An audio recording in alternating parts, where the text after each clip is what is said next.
In the other aspects besides worship, anything what is mentioned in the Quran and the Hadith that is haram is prohibited, everything is allowed. So in the thing of worship, in the aspect of worship, whatever is mentioned is a fard, what is not mentioned is prohibited in the aspect of worship. In all the aspects of non-worship, like how to eat, how to dress, how to talk, including dawah, what is prohibited is haram. What is mentioned, something that's fard is fard, maybe mustahab, but what is not mentioned is permitted. It may come in the category of fard, may come in the category of mustahab, that is encouraged, maybe come in the category of mubah, or maybe makruh. So what is mentioned as haram, is prohibited. What is not mentioned as haram is halal, is permitted. In the permitted category, it may either come as fard, that's compulsory, it may come as mustahab, that is encouraged, it may come as mubah, that's optional, or come as makruh, which is discouraged. That depends upon the hadith. So here we analyze that in the same way in dawah, there are various guidelines mentioned in the Quran and the hadith.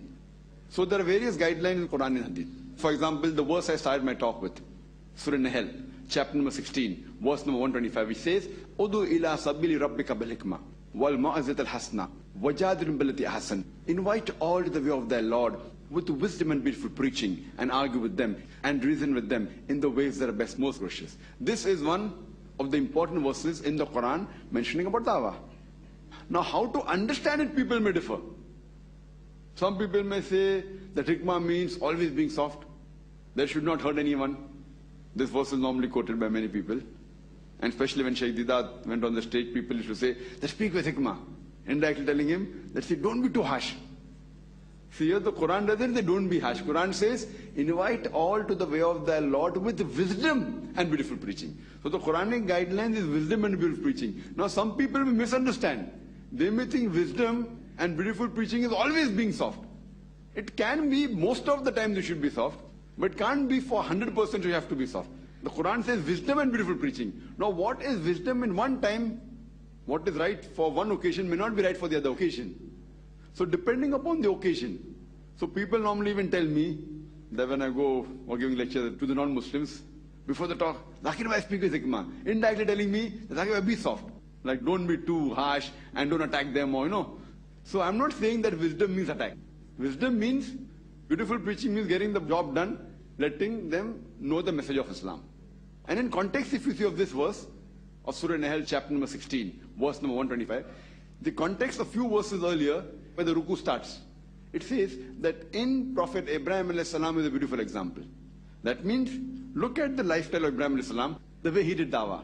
And when you see cross-reference, it shows in some places of the Quran that he broke the idols. Some places it says that Prophet Ibrahim alayhi salam, he told his father that he was a mushrik and he was kicked out from the house.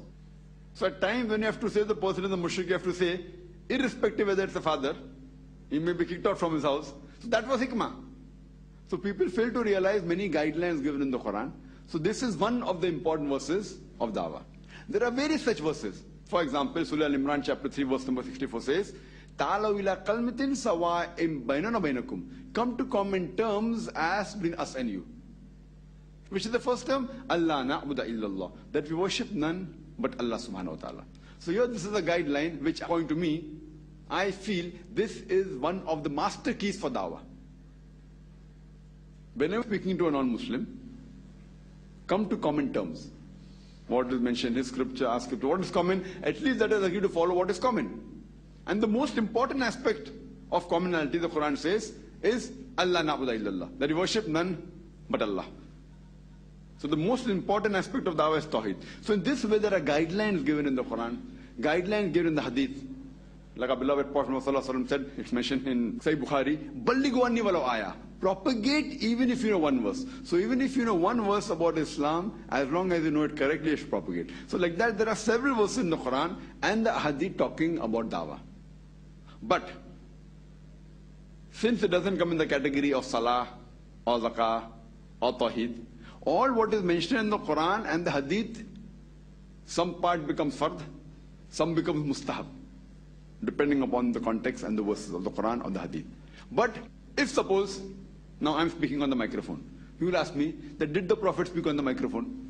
I said, no, Prophet didn't speak. So does speaking on the microphone is bidah? Is it haram?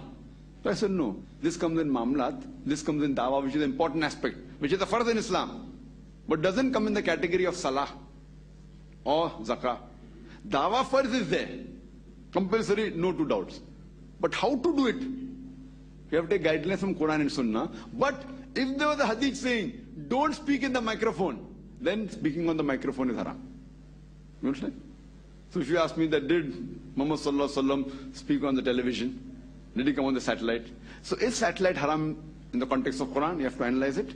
If it's not breaking the law of the Sharia, it's allowed. If it's breaking, it's haram. So most of the television programs are haram because it deals with obscenity, with un-Islamic aspect. But if it doesn't deal with that, it becomes halal.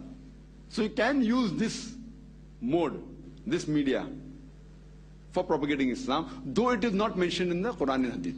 But the various verses in the Quran say that invite all to the way of the Lord with wisdom and beautiful preaching. So my wisdom today is that I am using the satellite channel. So these guidelines are there, but if I use anything for dawah, which is mentioned as haram in the Quran and the Hadith, then it is wrong. So what you mentioned about Salah, brother, Salah comes in the category of the 5 pillars, or direct, the immediate part of the ibadah. That is Tawheed, Salah, Zakat, Ramzan, Hajj. So in these aspects, what is mentioned is only what you can do. You cannot deviate. You cannot say that I want to pray with one leg. I want to stand on one leg and pray Salah. You said, see, the Prophet didn't say that standing on one leg and praying is haram. So can I pray? No, you cannot pray. Because that comes in the 5 pillars of Islam. But if you are sick, and if you have a problem, you can pray while sitting. That's what the Quran says, that's what the Hadith says. So there are guidelines given. What is allowed is permitted. The same in dawah, also there are guidelines, alhamdulillah. You mentioned the Quran and the Hadith. Follow the guidelines and see you don't break any rule of the Sharia. For that you can give a lecture for full day on that aspect. Hope that answers the question.